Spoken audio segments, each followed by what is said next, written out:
कहानी की शुरुआत होती है और हम एक औरत को देखते हैं जिसका हाल बहुत ही खराब होता है और उसे बांध कर एक टेबल पर बुरी तरीके से रखा गया था और एक हथौड़ा लेकर एक आदमी उसकी तरफ आ रहा होता है और वो आदमी मास्क पहने हुए होता है। जिसके बाद वो आदमी उसे बहुत ही बेरहमी के साथ उसकी वहीं पर मार डालता है। लेकिन तभी हम देखते हैं कि दीवार की दूसरी तरफ एक और आदमी होता है जो कि उसे मारते हुए देख रहा होता है। अब इसके बाद ये सीन यहीं से कट होता है और हमें एलिसा नाम की एक लड़की को दिखाया जाता है। हम देखते हैं कि एलिसा को बहुत ज्यादा उल्टियाँ हो रही थी। तब उसकी मॉम उसे फोन कर हॉस्पिटल जाने के लिए कहने लगती है। अब कुछ टाइम बीत जाने के बाद हम देखते हैं कि फेब्रेटी और सोफिया और मास एक आडो में आते हैं। जिसके बाद एलिशिया उनकी गाड़ी में बैठ जाती है और ये सारे लोग अपने अपनी जगह पर जाने वाले थे। रिकार्डो एक डॉक्टर होता है जो कि अपने एक पेशेंट को देखने के लिए जा रहा होता है और हम मार्को सोफिया को देखते हैं जो कि एक कपल होते हैं और फेब्रिजी उनका ड्राइवर होता है और बहुत जल्दी से एलिशिया उनकी दोस्त भी बन जाती है। जिसके बाद ये लोग एक सुनसान रास्ते से गुजरने लगते हैं। तभी एलिशा रास्ते के बोर्ड पर एक अजीब सा निशान देखती है लेकिन बाकी इस बात पर कोई भी ध्यान नहीं देते। जिसके बाद हम देखते हैं कि रास्ते में एलिशा को फिर से उल्टियाँ होना शुरू हो जाती हैं। इसके बाद नशे में होने के बावजूद मार्क वैन चलाने लगता है और अब हम देखते हैं कि मार्क को रात के टाइम गाड़ी चलाते हुए बहुत नींद आ रही थी। जिसके बाद वो म्यूजिक चलाकर कैसे भी करके अपनी नींद को काबू में किया था और फेब्रिजियो भी ड्रिंक करके उसके साथ में बातें कर रहा था।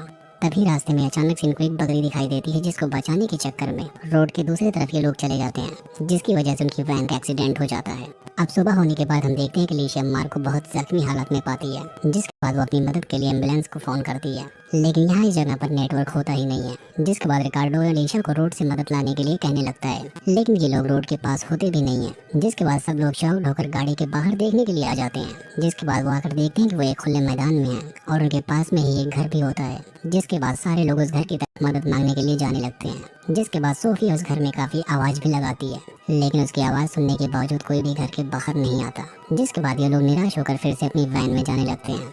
अब हम दूसरी तरफ मार्क को देखते हैं जो कि बहुत परेशान होता है रास्ता भटक जाने की वजह से। तब फेब्रिजी और रिकार्डो जंगल की तरफ रास्ता ढूंढने के लिए निकल पड़ते हैं। तभी रास्ते में इनको एक अजीब सी चीज नजर आती है। यहाँ पर वो देखते हैं कि जंगल में कुछ डेड बॉडीज को एकदम अजीब तरीके से लटकाया गया था। उस जगह को देखने के बाद ऐसा लग रहा था कि उस जगह को काली जादू के लिए यूज किया गया था। जिसके बाद ये दोनों ऐसा सब कुछ देखने के बाद वहाँ से निकल पड़ते हैं। जिसके बाद हम एलिशिया को देखते हैं जो कि फिर से उसी घर की तरफ आ जाती है। जिसके बाद घर के अंदर भी चली जाती है और उस घर के अंदर जाकर देखती है तो उस घर में बहुत ही अजीबोगरीब चीजें होती हैं और उस घर के अंदर कुछ उसे अजीबोगरीब आवाजें भी आती हैं। और वो एक जगह पर पहुंचती है तो वहाँ पर बहुत सारे कैंडल्स जल रही होती हैं और उसके सामने एक पेंटिंग भी रखी हुई होती है। जिसके बाद बाकी लोग भी घर के अंदर आ जाते हैं। जिसके बाद ये सब ये डिसाइड करते हैं कि मार्को को यहीं पर लाकर उसकी रात गुजारेंगे। अब हम देखते हैं कि रात के टाइम फेब्रिजियो जब बाहर जाता है उसे वहीं पर कुछ मास्क पहने हुए लोग उसी को देखते हुए नजर आते हैं। दूसरी तरफ रिकार्डो को घर के अंदर बहुत ही अजीबोगरीब आवाजें सुनाई दे रही थी। जिसके बाद हम देखते हैं कि सोफिया और एलिशिया भी घर के अंदर जांच करने के लिए चले जाते हैं। तब फेब्रिजियो रिकार्डो को मास्क मैन के बारे में बताता है। जिसके बाद वो दोनों फिर से उसी घर के अंदर जाने लगते हैं। तभी उन्हें घर के तहखाने के अंदर उन्हें एक बच्ची नजर आती है और उसी टाइम वहाँ पर एक बहुत ही डरावनी आवाज भी आती है। और जब ये लोग खिड़की से घर के बाहर देखने लगते हैं तो उन्हें बाहर कुछ मास्क पहने हुए लोग दिखाई देते हैं जो कि घर के बाहर ही खड़े होते हैं और वही लोग मार्क को कार से निकालकर घर के अंदर लेकर आने लगते हैं। जिसके बाद उसे एक टेबल पर बांध देते हैं। तभी वहाँ पर एक आदमी मार्को को एक हैमर से पीट कर मार डालता है और उसकी खाल उतार कर खुद पहन लेता है। जिसके बाद एक डरावनी आवाज फिर से गूंजने लगती है। जिसके बाद वो सारे लोग मार की डेड बॉडी को वहाँ से लेकर जाने लगते हैं और सारे लोग घर में छुप कर ये सब कुछ देख रहे होते हैं। और यहाँ पर वो मार की दर्दनाक मौत देखकर एकदम डर जाते हैं। अब अगली सुबह उस बच्ची को अपने साथ में लेकर ये लोग जंगल की तरफ रास्ता ढूंढने के लिए निकल पड़ते हैं और एक जगह पहुँच जाने के बाद उन्हें बहुत सारी पुरानी कारें दिखाई देती हैं। यानी यहाँ पर इन्हें पता चलता है कि इनसे पहले भी बहुत सारे लोग यहाँ पर आकर फंस चुके हैं और मारे गए हैं और इन सब की वजह से रिकार्डो और सोफिया के बीच में झगड़ा भी हो जाता है। दूसरी तरफ हम एलिशिया को देखते हैं जो कि उस छोटी बच्ची से बात करने की कोशिश करती है जो कि उन्हें उस घर में मिली। लेकिन यहाँ पर इस बच्ची की जीभ को उन लोगों ने काट दिया था जिसकी वजह से वो कुछ बोल भी नहीं पाती। तभी यहाँ पर ये छोटी बच्ची लिखकर अपने बारे में उसे बताती है लेकिन तभी यहाँ पर वही डरावनी आवाजें फिर से आने लगती हैं। जिसके बाद ये सारे लोग फिर से उसी घर के अंदर जाने लगते हैं और रात के टाइम ये सब लोग यहीं पर ड्रिंक करके एक दूसरे के बारे में बातें करने लगते हैं। जिसके बाद ये सारे लोग अपनी टेंशन खत्म करके वहीं पर सो जाते हैं। अब हम देखते हैं कि सोफिया मार्क को बहुत मिस कर रही होती है। अब इन लोगों को आधी रात को फिर से वही डरावनी आवाज आती है जिसकी वजह से एलिशा उठ जाती है और वो बाहर देखने लगती है और अब की बार जो वो देखती है ऐसा देखकर वो बहुत ही शॉक्ड हो जाती है। यहाँ पर वो देखती है कि सोफिया और रिकार्डो को उन्होंने एक पोल से बांध कर रख दिया था। जिसके बाद फेब्रिजो एलिसा को घर के अंदर लेकर आता है। जिसके बाद हम देखते हैं कि ये सारे मास्क पहने लोग एक खास तरह का रिचुअल करने लगते हैं। जिसके बाद वो लोग सोफिया और रिकार्डो को बहुत ही बेरहमी से मारने काटने लगते हैं और घर के अंदर से मजबूर एलिशा यह सब कुछ देख रही होती है लेकिन यहाँ पर वो कुछ भी नहीं कर पाती।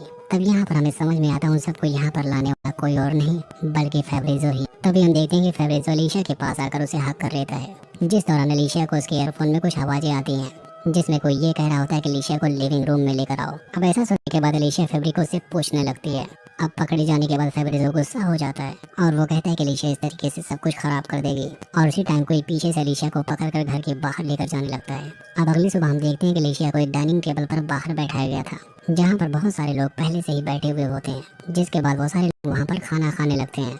और ये सब कुछ देखकर अलीशा बहुत रो रही थी। तभी उनमें से एक आदमी उठकर अलीशा को कंफर्ट फील करवाता है, जिसके बाद एक आदमी वहाँ से कार में बैठकर जाने लगता है। अब कुछ टाइम बीत जाने के बाद अलीशा को एक रूम में लाकर रख दिया जाता है और वहाँ पर सीसीटीवी कैमरा के फोटोज को चलाया जा रहा था, और ये सीसीटीवी उस घर के हर कोने में लगे हुए होते हैं।